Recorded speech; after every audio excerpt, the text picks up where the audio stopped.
মৰমৰ ছাত্ৰ-ছাত্ৰীসকল capsule coaching centre YouTube চেনেললৈ আপোনালোকক আজি পুনৰবাৰ স্বাগতম।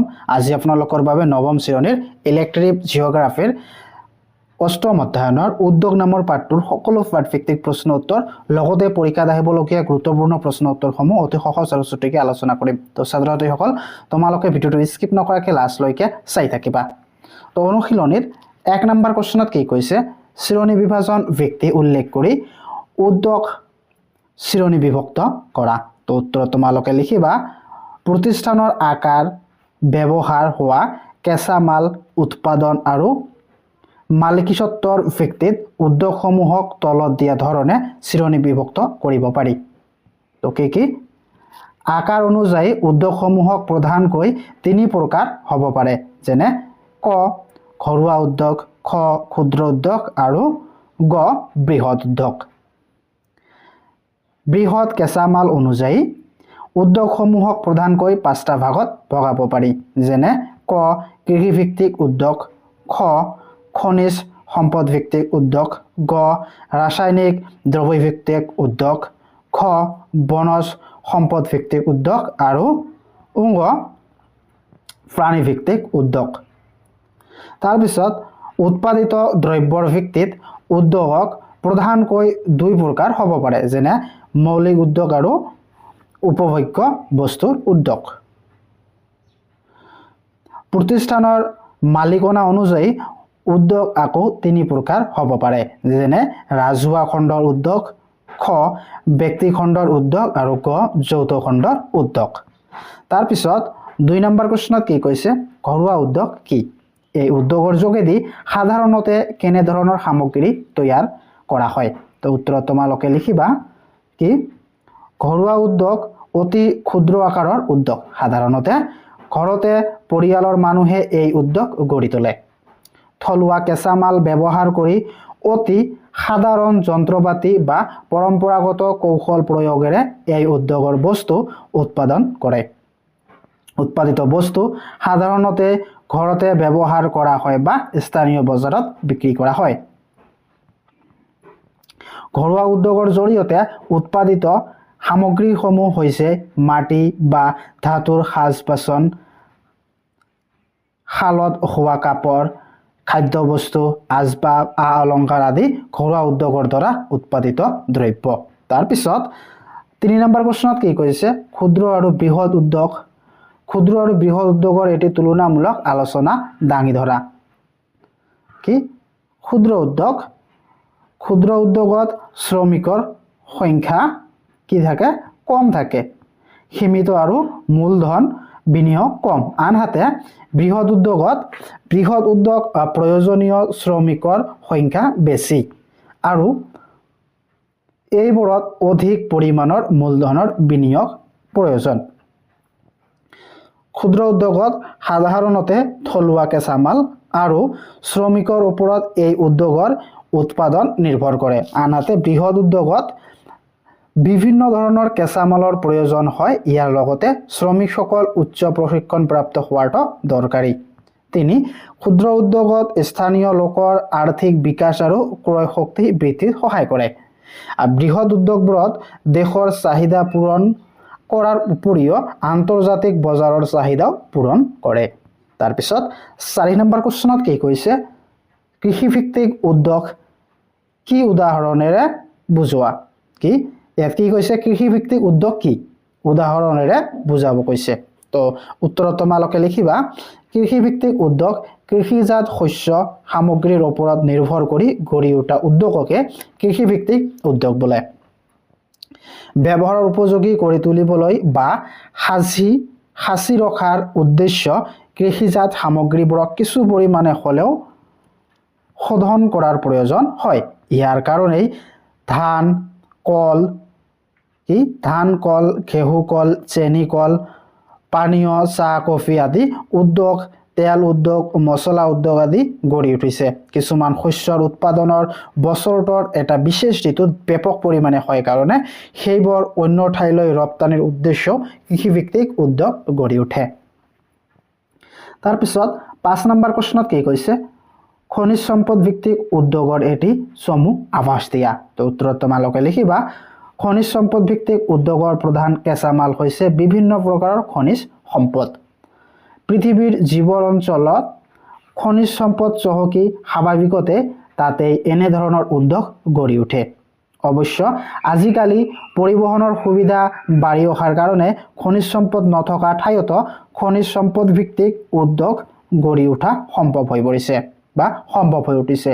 লৌহ, এলুমিনিয়াম, তাম, পেট্ৰলিয়াম আদিৰ উৎপাদন খনিজ সম্পদ ভিত্তিক উদ্যোগ। তাৰপিছত 6 নম্বৰ প্ৰশ্নত কি কৈছে, মৌলিক উদ্যোগ বুলিলে কি বুজা, উদাহৰণ দি লিখা। তো উত্তৰত তোমালোকে লিখিবা, যি উদ্যোগ অন্য উদ্যোগৰ বাবে প্ৰয়োজনীয় কেঁচামাল উৎপাদন কৰে সেইবোৰ উদ্যোগক মৌলিক উদ্যোগ বোলে। লৌহ, উদ্যোগ মৌলিক উদ্যোগ বুলি কোৱা হয় কাৰণ এই উদ্যোগ যন্ত্ৰপাতি তৈয়াৰ কৰা উদ্যোগবোৰক কেঁচামাল যোগান ধৰে। যন্ত্ৰপাতিবোৰে আকৌ অন্য বস্তু বা সামগ্ৰীৰ উৎপাদনত সহায় কৰে। তাৰপিছত 7 নম্বৰ প্ৰশ্নত কি কৈছে, উদ্যোগৰ অৱস্থান নিয়ন্ত্ৰণকাৰী কাৰকসমূহ এটি আভাস দিয়া। তো উত্তৰত তোমালোকে লিখিবা, উদ্যোগ নিয়ন্ত্ৰণকাৰী কাৰকসমূহ হৈছে শক্তি, অনুকূল প্ৰাকৃতিক পৰিবেশ, শ্ৰমিক, বজাৰ আৰু পৰিবহনৰ সুব্যৱস্থা। ক, শক্তি। উদ্যোগ এটা চলিবলৈ শক্তি অপৰিহাৰ্য। যিবোৰ অঞ্চলত শক্তি সহজলভ্য সেইবোৰ অঞ্চলত উদ্যোগ সহজে স্থাপন কৰিব পাৰি। সেয়ে কয়লা,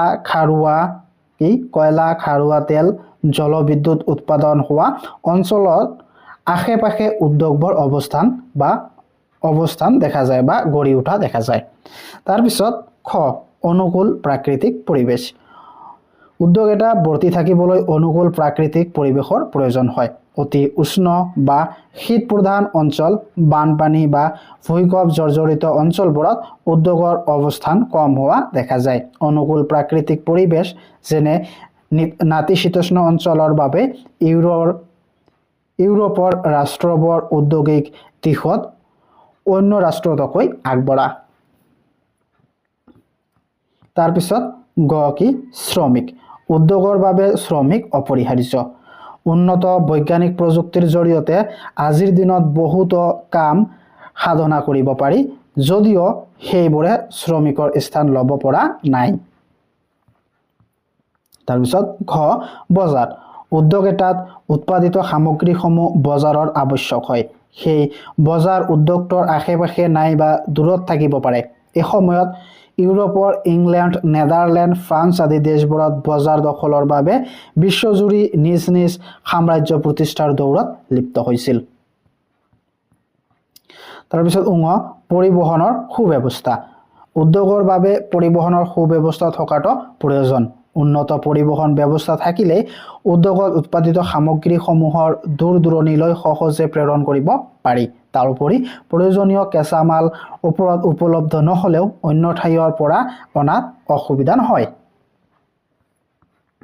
তাৰপিছত 8 নম্বৰ প্ৰশ্নত কি কৈছে, উদ্যোগৰ অৱস্থানত কেঁচামালৰ ভূমিকা সম্বন্ধে উদাহৰণ দি লিখা।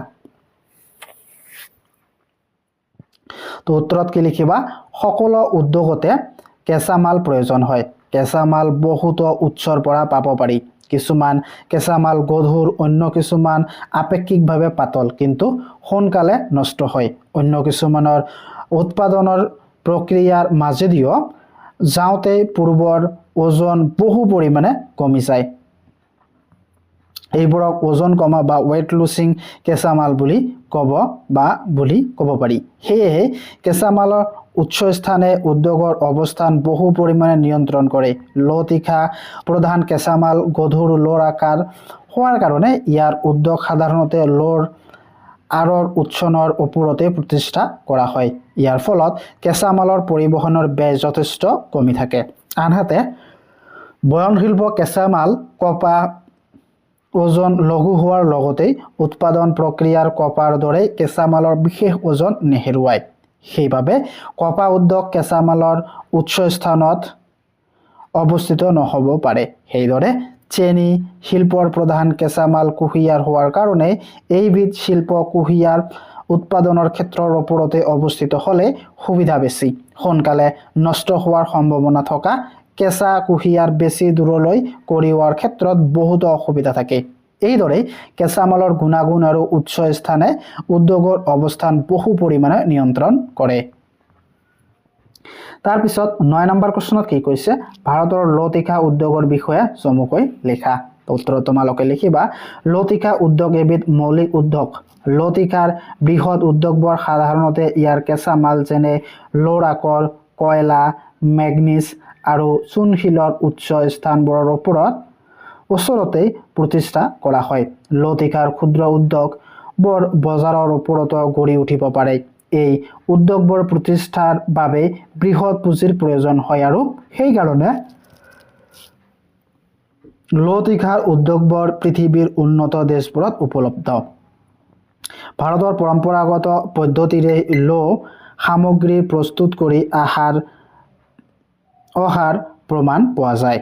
দেশত ইয়াৰ আধুনিক ঔদ্যোগিক উৎপাদন আৰম্ভ হয় 1907 চনত জামছেদপুৰত JN টাটাই লতিকাৰ প্ৰথমটো উদ্যোগ প্ৰতিষ্ঠা কৰিছিল।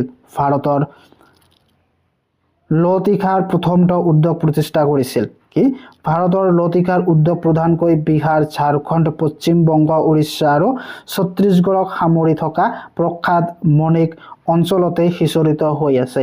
লতিকা শিল্পৰ বাবে আৱশ্যকীয় কেঁচা মালবোৰ এই অঞ্চলত সহজতে পোৱা যায় কাৰণে ইয়াত এইবিধ উদ্যোগ কেন্দ্ৰীভূত হৈছে। অৱশ্য পৰৱৰ্তী কালত দক্ষিণ ভাৰতৰ কৰ্ণাটক আৰু তামিলনাডুৰ লতিকাৰ উদ্যোগ গঢ়ি উঠিছে। দেশখনৰ প্ৰধান লতিকাৰ উদ্যোগ কেন্দ্ৰবোৰ হৈছে দুৰ্গাপুৰ, বাৰ্ণপুৰ, জামছেদপুৰ, আসানসোল, বোকাৰো, ৰুৰকেলা আৰু ভিলাই। দক্ষিণ ভাৰতৰ সালেম আৰু ভদ্ৰৱতীও লতিকাৰ উদ্যোগ গঢ়ি উঠিছে। লতিকাৰ উদ্যোগৰ ক্ষেত্ৰত ভাৰত পৃথিৱীৰ ভিতৰত অন্যতম উল্লেখযোগ্য দেশ। ভাৰত বৰ্তমান বছৰি 30 নিযুত মেট্ৰিক টনৰো অধিক তীখা উৎপাদিত হয়। বছৰি দেশখনত কেঁচা লো উৎপাদন 4 নিযুত মেট্ৰিক টনৰো অধিক। তাৰপিছত 10 নম্বৰ প্ৰশ্নত কি কৈছে, ভাৰতৰ কপাহী বয়ন শিল্পৰ এটি বিৱৰণ দিয়া। তো উত্তৰত তোমালোকে লিখিবা, বয়ন উদ্যোগবোৰৰ ভিতৰত কপাহী বয়ন উদ্যোগৰ বিশেষ স্থান আছে। অৱশ্য বৰ্তমান সময়ত কৃত্ৰিম সূতা ব্যৱহাৰ কৰি কাপোৰ প্ৰস্তুত কৰা উদ্যোগবোৰে এই উদ্যোগক গভীৰ প্ৰত্যাহ্বানৰ সন্মুখীন কৰিছে। কপাহী বয়ন উদ্যোগৰ প্ৰধান কেঁচা মাল হৈছে উচ্চ মানসম্পন্ন কপাহ। কপাহ হৈছে এবিধ ওজন নেহেৰুৱা কেঁচা মাল। সেয়ে ইয়াৰ উদ্যোগৰ অৱস্থান কেঁচা মালৰ উচ্চ স্থানতেই হওক বা বজাৰৰ ওচৰতেই হওক পৰিবহণ ব্যয়ৰ বিশেষ পাৰ্থক্য নঘটে। অন্যান্য কাৰক যেনে শক্তি, শ্ৰমিক অনুকূল প্ৰাকৃতিক পৰিৱেশ, বজাৰ পৰিবহণৰ সুব্যৱস্থা আদিয়ে এই উদ্যোগৰ অৱস্থান বহু পৰিমাণে নিয়ন্ত্ৰণ কৰে। ভাৰতৰ বিভিন্ন ৰাজ্য যেনে গুজৰাটৰ আহমেদাবাদ, ৰাজকোট, চুৰাট, পোৰবন্দৰ, মহাৰাষ্ট্ৰ, পুনে, মুম্বাই, কোলহাপুৰ, ঔৰংগাবাদ, মধ্যপ্ৰদেশ, উজ্জয়িনী, ইন্দোৰ, নাগপুৰ, পশ্চিম বংগৰ কলকাতা, হাওড়া, হুগলি, মুৰ্ছিদাবাদ, তামিলনাডুৰ হালেম, চেন্নাই, মদুৰাই, কৰ্ণাটক, বেংগালুৰু, মহীশূৰ, অন্ধ্ৰপ্ৰদেশ, হায়দৰাবাদত কপাহী বয়ন উদ্যোগ অৱস্থিত। তাৰপিছত 11 নম্বৰ প্ৰশ্নত কি কৈছে, ভাৰতৰ মানচিত্ৰ এখন আঁকি তাত 3টা লতিকাৰ উদ্যোগ আৰু 3টা কপাহী বয়নৰ উদ্যোগ অৱস্থান দেখুওৱা। ভাৰতৰ 3টা লতিকাৰ উদ্যোগ যেনে 1 দুৰ্গাপুৰ, 2 জামছেদপুৰ, 3 ৰুৰকেলা। আৰু ভাৰতৰ 3টা কপাহী বয়ন উদ্যোগ হৈছে কি মহাৰাষ্ট্ৰ, গুজৰাট আৰু মধ্যপ্ৰদেশ। তো এইখিনি তোমালোকক মেপত দেখুৱাব লাগে।